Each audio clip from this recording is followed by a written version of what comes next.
Today we're going to be talking about Seraph. Specifically, we're going to be talking about who they are, why they exist, and what god they serve, and any other additional information that exists.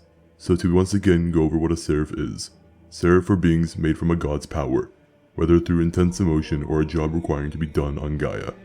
If you've watched my previous video on races, I briefly talked about the Seraph there, and I advise that you watch that video before proceeding onwards with this one. If you're already caught up, then let's move on and talk about the ones we know of. I'll separate this video in sections of every god to divvy out their Seraph. I'm going to be leaving out Castiel since he isn't canon anymore, and any steal of the par made for jokes. Marutil was the Seraph of Solon, presumably sent to enforce order in Gaia, though eventually it was discovered that Marutil was created with the purpose to destroy the vampiric threat that was within Gaia. Like many other Seraph, Marutil had a special ability that they used. They had the ability to contain others, using a very strange and altered form of globus, where it would shrink on those who were caught in its grasp. Saphemio is Nilvath's Seraph, and seeing as he was just there for the specs, he doesn't really have any lore as of now besides being lumped in as a Seraph of Solon, so in that regard most likely he's there to enforce order, despite his reputation. Animus was created by Ardor, to spread the god of chaos's influence across Gaia. To do so, he had created the Abysswalker Legion, which was an army of zealous and monstrous warriors who had channeled all dark energy to perform feats of unimaginable strength and fury. Animus used the warlords as his prime targets in molding the first of the Abysswalker Legion. As they were constantly butting heads against the Sigil Knight Order, they were the perfect candidates.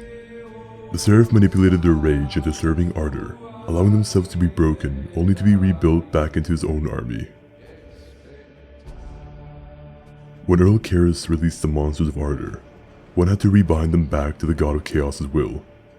This is where Calibras had to come into play. Calibras' job was to regain the monsters of Ardor and bind them back to their master's will. However, this work seemed endless, as if every time he would attempt to regain or do so, more and more would befall before him. During his existence, Calibras had met with a woman and eventually gained a son named Sarlubras. Sarlubras was a half-seraph of Ardor, and this granted him the ability to enter Ardor's dimension, the All-Dark, without the need of Abysswalker training. However, despite all that, Sarlubras kept to his roots, and had decided to fight for his father's and Ardor's goals as an Abysswalker. Amarek despised weapons, and how the mortals had used them. He was sickened by the fact that instead of treating them like art, they sodomized and desecrated works of art of steel and iron. In his anger and determination, Ivastiel had come into the world of Gaia. Ivastiel's objective was to seize and confiscate all weapons he could find. The Seraph was quite simple-minded, and eventually that made him into being a more gentle soul, especially when he met Retriel, Seraph of Elamira. Retriel planted the seeds of questioning oneself into Ivastiel, but conversing with him, and as a result, Ivastiel had pondered his own existence briefly, though it only came about when the Seraph had appeared in K, specifically in the valley where he had found the forge of Calvé the Sedulous. From simple observations, the Seraph of Amarek noticed that Calvé had produced a gallery of weaponry, the one thing he was sworn to confiscate and remove from existence under the command of Amarek. However, his courteous nature had him casually approach the one who opposed him and his maker. Rather than do battle with Ivastiel, Calvé was quite friendly to the Seraph, staying with the god of diligence. Ivastiel eventually had seen weaponry in a different light. Unfortunately for him though, that had caused the Seraph to perish, as they had deviated away from their original reason for existing, thus killing him. Okay, so this next one apparently is just a thought or concept according to Bobby, but here's his lore if he actually did exist. To those that told of this character, here's your affirmation. You could consider this one non-canon too, but I feel as if it's necessary to include him. In retaliation and a fire fueled by Amarek's unyielding rage, Ivastiel was brought upon the world. Though instead of being a second Ivastiel, Ivastiel did not simply confiscate and steal weaponry. He was not like his simple-minded and almost robot-like predecessor. He was much more vengeful, to say the least. Rather than taking your weapon, he would disintegrate it. Be it a bronze sword, forged by an apprentice smith, or the holy blade of Solon himself. All weapons, blades, spears, daggers, and so on, were to be destroyed by the angel. Not only were the weapons his targets, but also those who wielded them. Compared to Ivastiel, Ivastiel was more ruthless and calculated. When he himself met Calvé, there were no introductions, just an immediate fight had broken out that resulted in Calvé shoving Ivastiel into a pot, boiling him. While the Abyss laid in rest, with a blanket of mystery over itself, there was one figure among the rest who shined despite their sinister origins, Runemaster Eldon, or simply known as Eldon. Many would be surprised to find out that Eldon is the Seraph, seeing as he holds no white or golden hair, no eyes, and looks gaunt and lifeless. Even his name, many would guess and say he cannot be a Seraph, due to his name not ending in El, L, or Bras. However, they only needed to be within the name, not within a specific part of the name.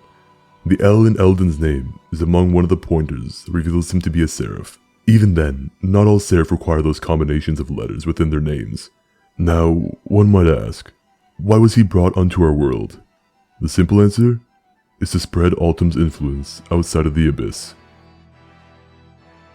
When the Prince of Cures stole the Heart of Cures from Elamira, in both her anger and a want to reobtain the artifact, she had created Retriel. Retriel had the objective of reclaiming the Heart of Cures and eventually putting a stop to the Prince of Cures himself. He is most known for his ability to heal, in addition to an edict one can gain that revolves around him and Elamira. Retriel had also formed a church of his own to battle against the prince and his allies.